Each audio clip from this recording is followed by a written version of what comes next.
नमस्कार मित्रांनो, मुरांबा मालिकेच्या आजच्या भागामध्ये आपल्याला असं पाहायला मिळणार आहे की अक्षय कचरा काढत असतो आणि शशिकांत मुकादम पाठीमागून कचरा करत असतो आणि म्हणत असतो अक्षयला की काय आहे, किती कचरा आहे हा, तर कचरा नीट काढा ना तर तुझे पैसे देणार नाही, कट करील पगारातून.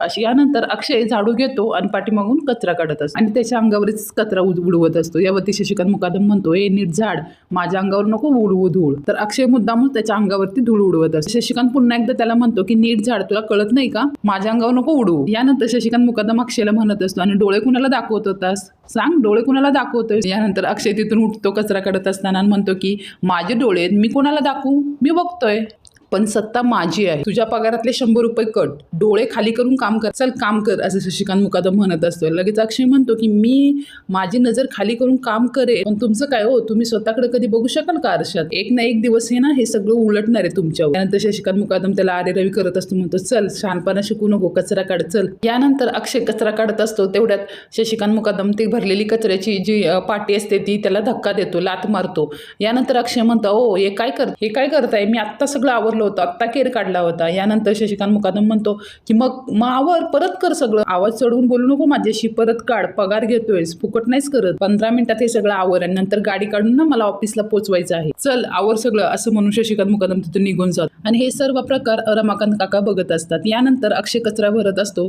तेव्हा देखील रमाकांत काका हे सर्व पाहतात. तर आता इकडे आनंद आणि जान्हवीचा प्लॅन चाललेला असतो. त्यांनी काहीतरी जान्हवीने काहीतरी क्रीम घेतलेली असते, त्यामध्ये काहीतरी मिक्स करत असते, म्हणजेच बाम मिक्स करत असते.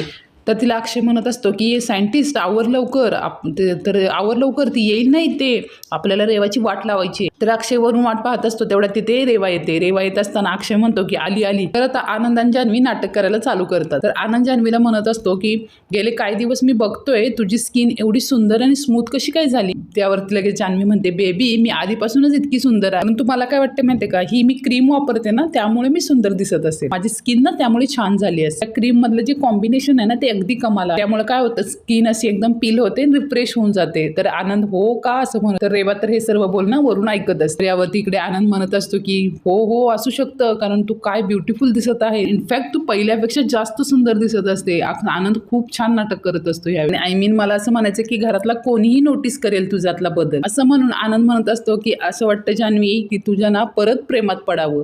यावरती जान्हवी खूप लाजत असते आणि त्यांचं नाटक सुरूच असतं. त्यावरती जान्हवी म्हणत असते, पण बेबी हे सगळं ह्या क्रीममुळे झाले. तर रेवा आता इथे जान्हवीच्या जवळ येते आणि जान्हवीला म्हणते, कोणती क्रीम आहे ही. जान्हवी लगेच म्हणते, मी का सांगू, मला नाही सांगायचं, असं रागाने म्हणते. तर आनंद म्हणत असतो, हे जानू आपण काय इथे टाइम वेस्ट करतोय, तुला माहिती आहे आरच्या टीचरच्या व्हिडिओ कॉल येणार आहे, त्यामुळे चल आता आवर, चल पटकन. त्यानंतर जान्हवी म्हणते हा, तर हा बरोबर व्हिडिओ कॉल ना येणार आहे, असं म्हणून तिथून ते जायला निघ. क्रीम तिथे टेबलवरतीच ठेवतात, फोन कुठे आहे, चला असेल रूमवरती, आनंद म्हणतो, असं म्हणून ते दोघे जातात. तर आता रेवा ती क्रीम बघते, क्रीम हातात घेते आणि म्हणते, अच्छा मला सांगत नाहीस का कोणती क्रीम आहे ती, देत नाहीस मला ती क्रीम, तर ही क्रीम मी माझ्याजवळच ठेवते, असं म्हणून रेवा ती क्रीम घेऊन जात. तर आता रेवा तिकडे गेल्यानंतर आनंद आणि जान्हवी परत रिटर्न तिथे येतात आणि म्हणतात की हसत म्हणत असतात की जान्हवी म्हणत असते की क्रीम घेऊन गेली. तर लगेच आनंद म्हणतो, आता मला सांग तू त्या क्रीम मध्ये काय मिक्स केलं. यावरती जान्हवी म्हणते, मी काय केलं माहितीये का, ऑलिव्हर जेलमध्ये ते बाम आहे ना ते मिक्स केलं होतं, आता बघ तिची स्किन काय बर्न होईल ते. तर यावरती आनंद म्हणतो, सिरियसली.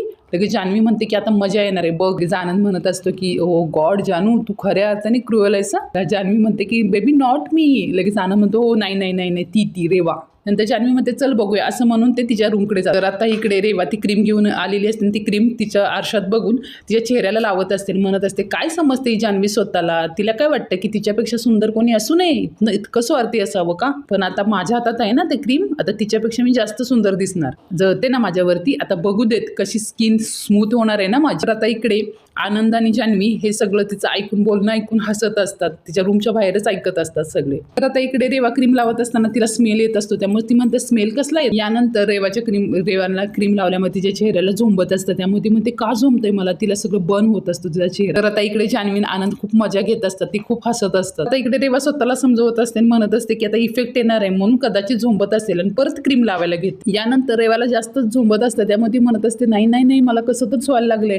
त्यानंतर ती स्मेल घेते तर इकडे जान्हवी आनंद सुद्धा त्यावेळी रेवाच्या लक्षात येते की हा बाम आहे. तर आता म्हणत असते की आता ही मूर्ख जान्हवी ना, हिला मी आता सोडणारच नाही. यानंतर तिला खूपच त्रास होत असतो, झोंबत असतं चेहऱ्याला, तिचा चेहरा बर्न होत असतो. यानंतर ती म्हणते की आता मी फेसवॉश करते असे म्हणून ती वॉशरूम मध्ये जाते. आता इकडे जान्हवी म्हणत असते बघितलं सुपर माइंड. त्यानंतर आनंद म्हणतो की हा हे तर नुसती सुरुवात आहे बघ, असं म्हणून ते दोघेही हसत असतात आणि तिची चांगलीच फजिती केलेली असते. तर आता इकडे रमाकांत काका अक्षय जवळ जातात आणि म्हणतात की अक्षय तो खराटा दे इकडे. अक्षय तुझं काय चाललंय, तुझी अवस्था बघितलीस का, तू काय झाले. तर अक्षय म्हणतो की मला काही वाटत नाही, तुला माहिती आहे मला स्वतःला स्वच्छता किती आवडते. टेक्निकली हे माझं घर आहे, त्यामुळे इथली स्वच्छता करण्याची मला का लाज वाटायला हवी.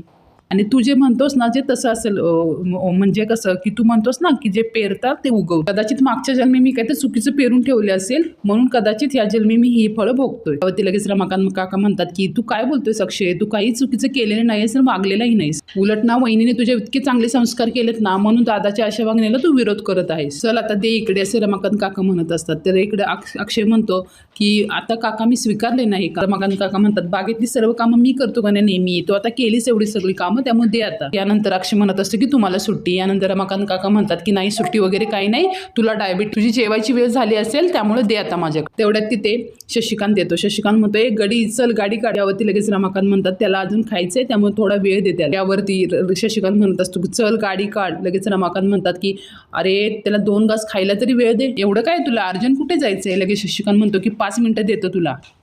त्यानंतर अक्षय म्हणतो कशाला तू त्यांच्या नादी लागतोस. यानंतर रमाकांत काका त्याला आग्रह करत असतात तू दे इकडे, आणि जर तुला काय झालं तर रमाकडे कोण पाहणार आहे, असं म्हणून त्याच्या हातातला खराटा घेतात. त्यानंतर अक्षय तिथून निघून जातो. तर आता इकडे रमा वॉशरूम मध्ये कपडे धुत असते. खूप सारे कपडे असतात त्यामुळे तिला खूप वेळ झालेला असतो, ती खूप वेळ कपडे धुत असते. तर आता रमा मनातच विचार करत असते, घड्याळ पाहते म्हणते की अजून स्वयंपाकच नाही झाला आणि ह्यांची जेवायची वेळ झाली आहे, कपड्यांचा तर ढीग जमलाय, आता रमा हे काम तर होतच राहील, आधी ह्यांच्या जेवणाचं बघायला हवं असं ती स्वतःलाच बोलत असते, स्वतःशीच बोलत. यानंतर रमा ते कपडे सगळे तिथेच ठेवते, धुतलेले सगळे तिथेच ठेवते आणि बाहेर जेवण बनवण्यासाठी, स्वयंपाक बनवण्यासाठी बाहेर जाते. आता इकडे शशिकांत मुकादम गाडीमध्ये बसलेला असतो आणि अरे गडी ऑफिसला जायला मला लेट होतोय चल ना, असं म्हणून अक्षयला आवाज देत असतो. आता इकडे रमाकांत काका शशिकांतच्या गाडीची टायरच पंक्चर करतात, त्याच्या गाडीची हवाच घालवतात, चाकातली हवाच घालवतात ना. यानंतर इकडे तर शशिकांत त्याला हाक मारत असतो, आवाज देत असतो अक्षयला.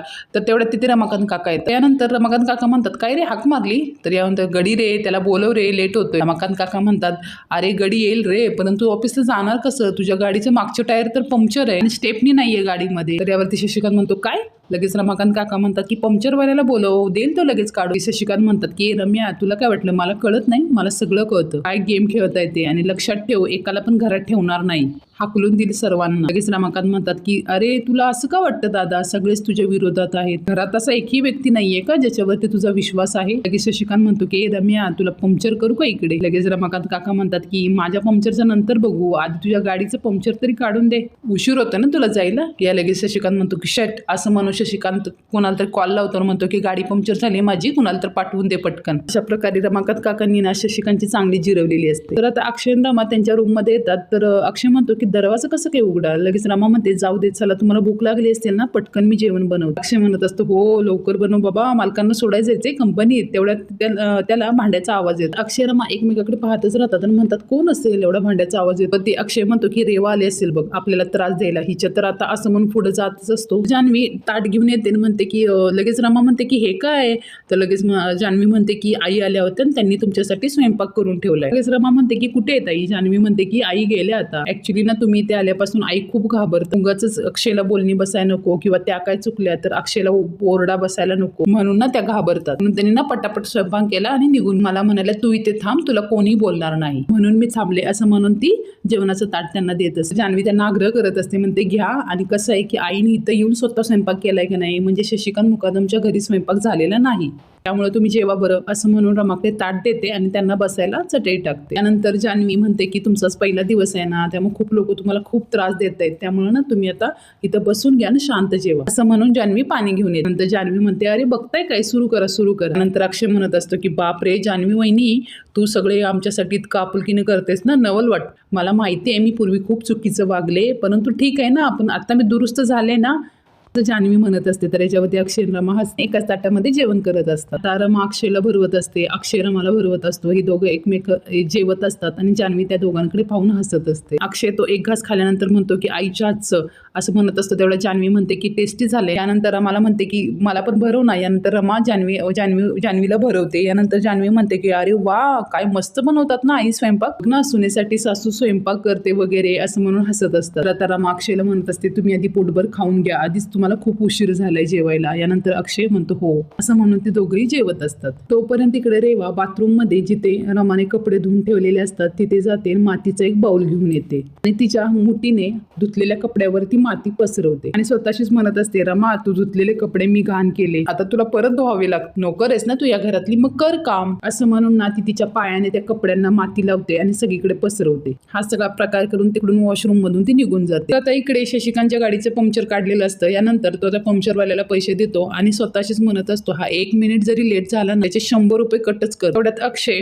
ड्रायव्हरच्या वेशभूषेत बाहेर येतो, पळत पळत त्या गाडीजवळ येतो. गाडीत जाऊन बसतो आणि बेल्ट लावत असतो. तेवढ्यात त्याच्या लक्षात येते, शशिकांतला म्हणतो की हा तुम्ही मालक आहात ना, थांबा गेट उघड. नंतर गेट उघडतो आणि शशिकांत मुकादमला गाडीचा दरवाजा उघडून देतो आणि स्वतः गाडीत जाऊन बसतो. तेवढ्यात तिथे आबी येतो. आबी सुद्धा पुढच्या सीटवर अक्षयच्या शेजारी जाऊन बसतो. आबी गाडीत बसल्यानंतर शशिकांत मुकादम म्हणतो की अबी तू ड्रायव्हरच्या बाजूला काय बसतोय, मागे ये, मालक आहोत आपण. यानंतर आबी असं म्हणतो की काय प्रॉब्लेम नाही काका, मी आता इथे कम्फर्टेबल आहे, मी बसतो फ्रंट सीटला. त्यावरती लगेच शशिकांत मुकादम म्हणतो की ॲज यू विश मॅन. त्यावर लगेच अक्षय त्यालाच विचारतो शशिकांतला की मला कुठे जायचंय, आपल्याला कुठे पोचवू तुम्हाला. यानंतर शशिकांत म्हणतो की सध्या तरी ऑफिसला पोचव. यानंतर अक्षय मनात स्वतःशीच म्हणत असतो की मी कधीच चिडणार नाही, इतका शांतपणे वागेल का गप्प राहील ना की माझं शांत बसण्याचा ह्यांनाच राग येईल, पण मी नाही चिडणार. तर आता मित्रांनो पुढील भागामध्ये आपल्याला असं पाहायला मिळणार आहे की शशिकांत मुकादम ब्लॅकबोर्डवरती रमा, सीमा, अक्षय सर्वजण असतात. त्यांच्यासमोर म्हणत असतो की जर अक्षयने काही चूक केली तर रमाचे पैसे कट आणि रमाने जर काही चूक केली तर अक्षयचे पैसे कट. तर सीमा इकडे आश्चर्याने पाहत असते. तर तिकडे अभि